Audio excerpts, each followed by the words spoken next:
Hello and welcome everybody to another episode of Books and Bytes. Today we're embarking on a fascinating deep dive into Pandenomics, La Economía que Javier Milei by Javier Milei. Our mission today is to really unpack this book. It offers a truly provocative and often challenging look at the COVID-19 pandemic, examining it through a very specific economic and public policy lens. You've shared your sources, and we're here to distill the most important nuggets of knowledge and insight for you. That's right. And from the outset, this book makes a very clear and frankly rather audacious argument. Its main themes suggest that the official narrative around the pandemic, particularly the severity of the virus's impact, was, well, disproportionately exaggerated.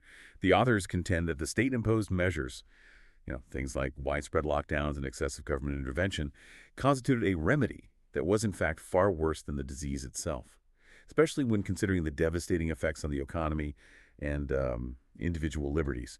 It's a comprehensive critique that intertwines pandemic statistics, fundamental economic theory, and a critical, almost polemical analysis of the role of the state in times of crisis. It's important to remember as we go through this that we're here to convey the book's arguments and insights, not necessarily to endorse them. The goal is for you, the listener, to understand the perspective presented within these pages. Okay, let's unpack this then. The book certainly doesn't ease you in, does it? It begins with a very personal and pretty unsettling account from the preface author, who was right there, right at the heart of the initial outbreak in Bergamo, Italy. What's really striking here is how, despite being so close to immense tragedy and loss, the author almost immediately expresses this profound skepticism about the official state narrative. What exactly fuels that initial doubt? Yeah, it's a powerful opening because it really frames the entire book's argument. The author recounts that half of Italy's official COVID-19 deaths happened within just a 50-kilometer radius of their home, touching their own family and friends. Yet, their explicit statement is that they never believed the state's narrative. They provocatively suggest that while deaths certainly occurred, many were not directly from the virus, but, in their view, from wrong therapies and approximative diagnoses by politicized virologists. Okay. The book emphasizes a critical unanswered question for them. Why weren't autopsies performed in Italy? And why were bodies immediately cremated? This immediate, deeply personal skepticism establishes a very confrontational tone for the book's broader argument against what it sees as overreaching state intervention and unchallenged official narratives. That's a really strong claim, isn't it? Wrong therapies, politicized virologists. It definitely sets a combative tone right away. So, shifting from that personal preface, Milei himself, in his introduction, reveals his own initial skepticism. He says he never doubted the virus would reach Argentina, but it was the media coverage that first made him suspicious. And then he uses this brilliant analogy, asking, compared to what? It really highlights a fundamental economic principle, doesn't it? This need for an order of magnitudes to truly understand phenomena. He felt this was just missing from the whole pandemic discourse. Absolutely, that phrase, compared to what? It really becomes a central motif throughout the book. Milei argues that without proper comparison, numbers are just figures. They don't convey any real meaning or scale. He connects this idea to his background in growth and demography, referencing economists like Julian Simon and Oded Galler. These scholars, he notes, famously debunked the dire Malthusian predictions and the Club of Rome's forecasts of overpopulation catastrophe. The book highlights a crucial historical context. The world's population exploded from 1 billion in 1810 to nearly 7.8 billion today. Yet, simultaneously, GDP per capita increased something like 20-fold since the Industrial Revolution. So this long view, this historical order of magnitudes, leads Milei to his very provocative conclusion that the pandemic, quantitatively speaking, can be seen as a fraud because, in his words, we lost perspective.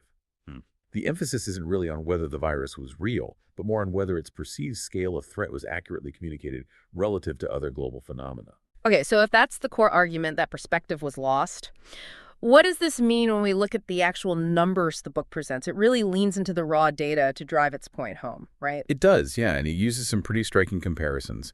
The book points out that, without any pandemic, the United Nations estimates approximately 60 million people die annually worldwide from all sorts of causes. That breaks down to about 165,000 people per day. Now, for COVID-19 to reach that same number of cumulative deaths globally, the book states it took 105 days. This immediately challenges that widespread new Spanish flu comparison we heard so much about. The Spanish flu of 1918-1920, for instance, infected maybe a third of the world's population and killed around 39 million people. which if you adjust for today's population would be equivalent to something like 160 million deaths in 2020 terms. That's a staggering 425,000 deaths per day during its peak. In stark contrast, by August 2020, the book notes, global COVID-19 deaths didn't even equal 2 days of the Spanish flu's equivalent mortality rate. The numbers are presented to really highlight this perceived lack of proportionality. Wow, that really does put things in a very different context. So, building on those startling statistics, the book then delves into the underlying mathematical principles of how diseases spread, challenging the conventional wisdom about how epidemics naturally unfold. It specifically mentions the SIR model. Can you explain that and what the book concludes from it about the best strategy? Right, the SNR model, susceptible, infected, removed. It's a pretty foundational epidemiological tool, tracks how an infection moves through a population. What's fascinating here is the book's assertion that even in the absolute worst-case scenario, infections always end up decreasing. Why? Well, because the number of susceptible individuals in the population naturally declines over time as people either recover or, sadly, succumb. This inherent self-limitation, the book argues, was kind of overlooked or ignored. So the optimal strategy, according to Milei, should have been mass testing and quarantining only the infected in the high-risk groups, combined with hygiene and social distancing measures. Their critical conclusion, what they call the catastrophic error, was putting everyone in quarantine, a measure they believe directly caused this unprecedented global economic crisis, rather than properly mitigating a health crisis that would have, in their view, naturally subsided anyway. Okay, so if the book argues these widespread quarantines caused the economic crisis, how does it then analyze how different governments actually responded to this downturn they arguably created? It contrasts the US and France, for example, offering a clear distinction in their economic philosophies and approaches. Yeah, and this brings us to a really crucial point about the broader economic and societal implications Milei identifies. The book highlights two very different paths. In the U.S., under the Trump administration, the response involved lowering taxes for businesses, the idea being to mitigate the collapse in investment and also increasing unemployment benefits with direct checks to individuals. This was largely financed by external debt. France, on the other hand, chose to implement extensive public sector programs, essentially nationalizing parts of the economic response, you could say. The book's key insight here, or argument rather, is that while both countries significantly increased public spending, the U.S. approach, by trying to preserve capital accumulation through those tax cuts, potentially set the stage for higher real wages in the long run. France's approach, conversely, with its expansion of the public sector, is argued to risk a permanent increase in state influence, lower overall savings, and ultimately penalize real wages and welfare in the long term. It's presented as a stark ideological contrast, really, in how you manage an economy during a crisis. That's a very clear distinction in approach. But what about emerging economies? They often face entirely different constraints than developed nations, right? The book singles out Argentina, rather bluntly, calling its response the worst of all. What specific challenges did it highlight for countries like Argentina? Oh, for emerging economies, yeah, the picture painter is significantly more complicated.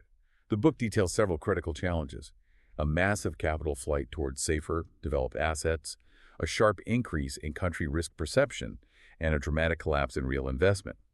This collapse is reflected in a drop in Tobin's Q, which, for anyone unfamiliar, is basically a ratio comparing a company's market value to the replacement cost of its assets. A low Q signals a really strong disincentive to invest. This all contributes to capital flight and economic stagnation, and it ultimately leads to a current account surplus, paradoxically, because investment falls even more than savings. So countries with flexible exchange rates then experience currency depreciation and inflation, while those with fixed rates or dollarization face deflation and potentially huge unemployment because their labor markets tend to be more rigid. Argentina, the book asserts, couldn't even resort to external debt because of its already poor credit history. Instead, it turned to what the author calls savage monetary emission, basically printing vast amounts of money coupled with price controls. The author vividly describes this as trying to use a flamethrower to put out a fire. It predictably led, according to the book, to hyperinflation, severe scarcity, and civil unrest. Argentina is really used as the starkest example of these claimed disastrous consequences of unchecked state intervention and monetary populism. That's a vivid image, isn't it? A flamethrower to put out a fire. It really underscores the desperation and, well, the misdirection the book claims characterized that response. So it sounds like the book is making this comprehensive case that the economic damage we saw globally wasn't primarily a direct consequence of the virus itself, but actually a direct result of the policy responses. Precisely. The book's title itself, Pandenomics, really encapsulates this core argument.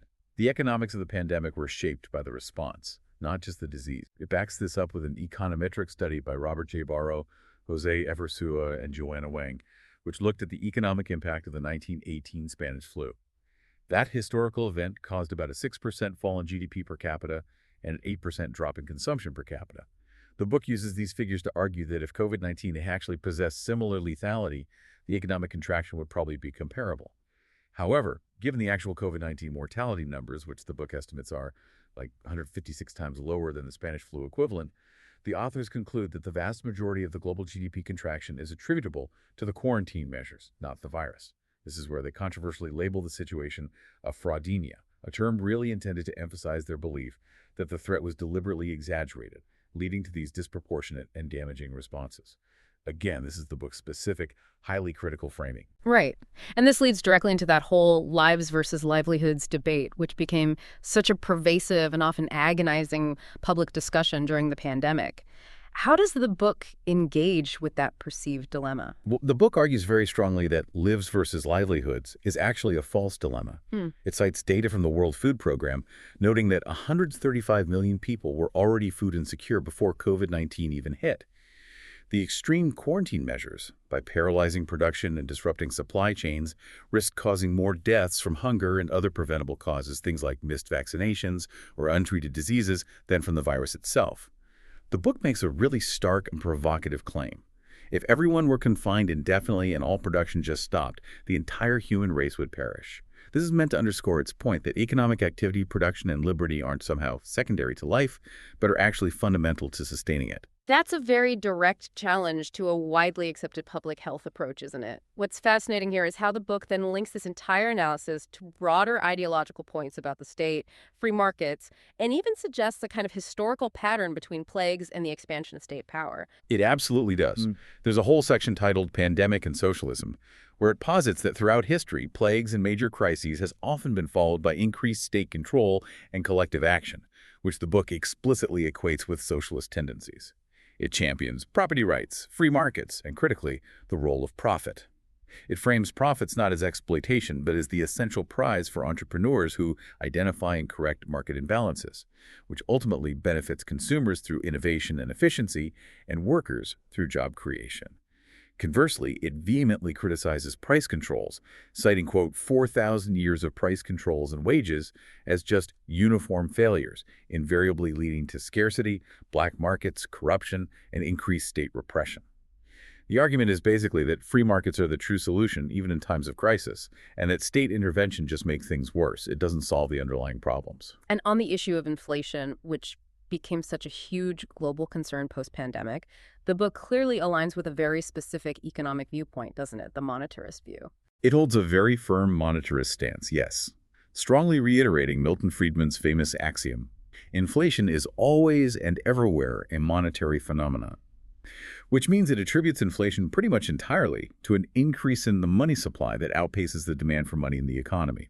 It explicitly dismisses arguments that blame, say, market concentration or cost increases as the primary drivers of inflation. Instead, it points again to Argentina's chronic inflation as a clear, real-world example of monetary mismanagement, made worse by political interference and populist policies that prioritize short-term spending over any kind of fiscal discipline.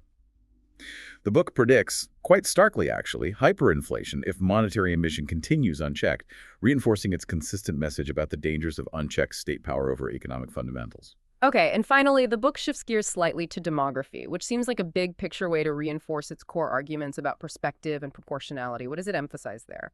Yeah, stepping back to the broader implications, the book uses the demographic transition model, the one that explains historical population shifts, moving from eras of high birth and death rates to periods where both are low. It introduces the concept of the demographic dividend, which is that crucial period when a country has a large working-age population relative to its dependents. This can significantly boost economic growth, a really vital factor for many developing nations. It then looks at UN projections, showing global population growth is slowing down and will eventually stabilize around maybe 11 billion by 2200 or so. The key takeaway from this demographic analysis, for the book anyway, is that future population size will primarily be driven by fertility rates, not really by mortality events like pandemics. It circles right back to its initial point, re-emphasizing what it calls the statistical ridiculousness of the initial COVID-19 fear. It reiterates that UN data shows around 60 million natural deaths occur annually worldwide, vastly dwarfing the actual COVID-19 numbers. So the book forcefully concludes that the massive economic contraction experienced globally was due to the quarantine measures, not what it consistently calls the fraudemia, and that this widespread exaggeration by health officials and media constituted, in its words, a horror committed. Wow. This deep dive has truly presented a challenging and often controversial perspective on the COVID-19 pandemic. It really urges us to look beyond those initial headlines and to question official narratives using rigorous data and core economic principles. It forces us, as listeners, to consider the often unseen and unintended costs of what might have been well-intentioned, but perhaps, according to this book, seriously misdirected government interventions. What's fascinating here, I think, is the book's relentless focus on how interconnected public health, economic policy, and individual liberty really are. It prompts us to critically evaluate not just the virus itself, but the broader implications of how societies and states choose to respond to crises, especially when those responses involve, unprecedented levels of control and government spending. It definitely pushes you to think about trade-offs that might not always be obvious at first glance. So what does this all mean for you, the listener? Perhaps it's a powerful call to really scrutinize the data presented to you, to try and truly understand the order of magnitudes behind any claim, and maybe, most importantly, to always ask compared to what when presented with alarming statistics. It's a forceful reminder, presented in this book at least, that decisions made in moments of panic, no matter how well-intentioned they might seem, can have profound, long-lasting, and sometimes deeply unintended consequences for both our health and our freedom.